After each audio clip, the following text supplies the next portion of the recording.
తెలంగాణ ప్రభుత్వం టాలీవుడ్ సినీ ప్రముఖులకు గుర్తింపుగా గద్దర్ అవార్డ్స్ ప్రారంభించింది. ఇవి ఒకప్పుడు ఉన్న నంది అవార్డ్స్ కు బదులుగా రూపొందించబడ్డాయి. ఈ అవార్డు వేడుక హైటెక్స్ లో శనివారం జరిగింది. ముఖ్య అతిథిగా హాజరైన తెలంగాణ సీఎం రేవంత్ రెడ్డి విజేతలకు అవార్డులు అందించారు. ఈ సందర్భంగా మాట్లాడిన రేవంత్ రెడ్డి మాట్లాడుతూ, మా ప్రభుత్వం గట్టిగా కనిపించొచ్చు, కానీ సినిమా పరిశ్రమను మనస్ఫూర్తిగా ఆదరిస్తాం అని అన్నారు. దిల్ రాజు గారు సినిమా రంగం ప్రతిభను గుర్తించే కార్యక్రమాన్ని మళ్లీ ప్రారంభించాలని సూచించారు. ఒకటైన ఆంధ్రప్రదేశ్ కాలంలో 1964లో నంది అవార్డులు మొదలయ్యాయి. అప్పట్లో ఏఎన్ఆర్ బెస్ట్ యాక్టర్ అవార్డు పొందారు. గత 9 సంవత్సరాలుగా అవార్డులు ఇవ్వడం లేదు. అందుకే మా ప్రభుత్వం వాటిని గద్దర్ అవార్డ్స్ పేరుతో పునః ప్రారంభించింది అని తెలిపారు. తెలుగు సినిమా పరిశ్రమ పెట్టిన కష్టాలను అభినందించిన సీఎం, మునుపటి రోజుల్లో ఇండియన్ సినిమా అంటే బాలీవుడ్ అనే భావన ఉండేది. తెలుగు సినిమా పరిశ్రమ చెన్నైలో ఉందనే అపోహ కూడా ఉండేది. కానీ ఇప్పుడు తెలుగు సినిమా ఇండియా సినీ ప్రపంచానికి ముఖంగా మారింది. హైదరాబాద్ ను సినిమా కేంద్రంగా మార్చినందుకు అందరికీ ధన్యవాదాలు అన్నారు. ఇప్పుడు మనకు 4వ తరం నటులు ఉన్నారు. నేను విద్యార్థిగా ఉన్నప్పటి నుంచి బన్నీ, వెంకట్, అశ్విని దత్ కూతుళ్లు, నాగ్ అశ్విన్ లాంటి వారిని గుర్తు పెట్టుకున్నాను. వాళ్ళని నా స్నేహితుల్లానే అని చెప్పారు.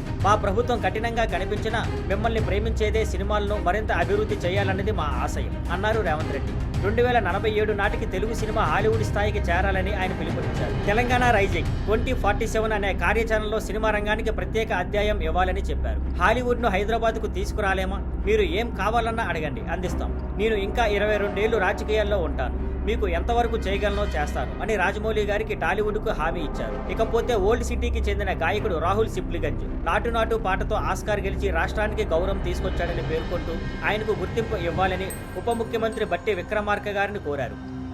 Thank you for watching. Please like, share and subscribe.